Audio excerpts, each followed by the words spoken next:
Hi everybody, my name is Hannah and this is Pepper and Pine, and I have a chalk drawing to share with you today.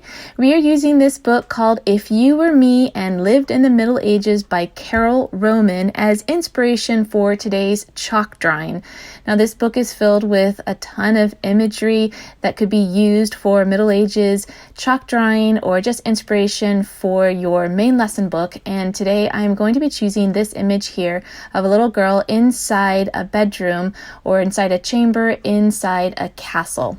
Now I'm using my Sargent Art square chalk pastels for today's chalk drawing. I'm also drawing on a 2-foot by 3-foot chalkboard. This chalkboard is by Paper, Scissors, Stone, and you can find information on all the products that I've used today on the blog post that accompanies this video. That link is down in the description box below. So I start out by giving the chalkboard just a kind of a background color, and I wanted it to look sort of like the interior of a castle, and really it doesn't look that great with the chalk that I used. It did not blend well. Even though this chalkboard is really great at blending colors, that particular chalk did not do so well. Now I'm also pretty terrible at perspective drawing, and when I'm done with this drawing, as much as I tried, it just looks pretty flat. And so if you want to make things look a little bit more angled and use some shading, I think you'll have a lot more success at making it look a little bit more dimensional. Now this happens to be for my daughter's pretend play.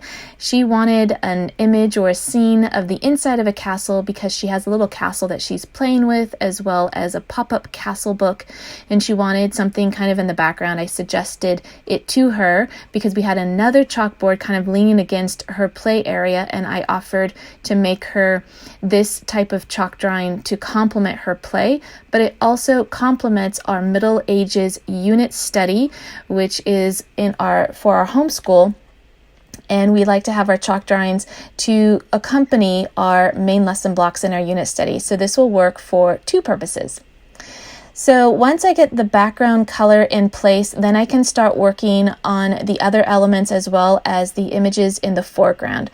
So I am working with my chalk pastels, and I am using an old set of chalks, and I really should have broken into a new box because I didn't have quite enough colors to give the girl kind of more of a red dress and enough browns to give the girl's hair color a little bit of a different color from her dress as well as the other elements in the chalk drawing.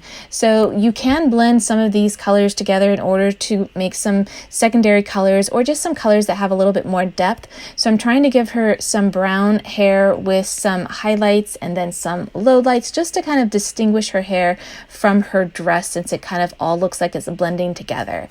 You can use black and white chalk in order to distinguish different areas of your chalk drawing as well. I find that to be really helpful in kind of bringing some of those elements to the foreground.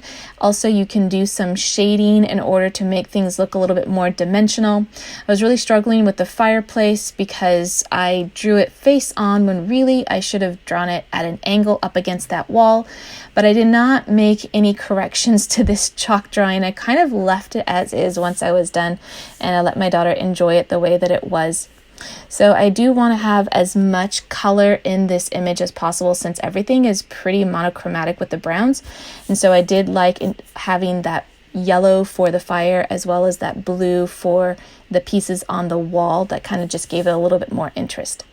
I'm adding a few more black details before I call this chalk drawing done.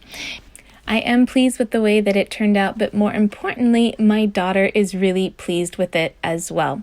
Here's one more look at the book that we use for inspiration for this chalk drawing, and here is that image in the book. And then here you can see both images together, my chalk drawing as well as the image from the book. I hope you enjoyed this tutorial. If you'd like to see some of my other chalk drawing tutorials, you can tap on the screen right now.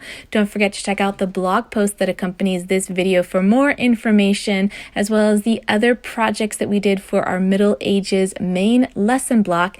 If you'd like to see how our homeschool is progressing on a daily basis, you can find me on Instagram at Pepper and Pine.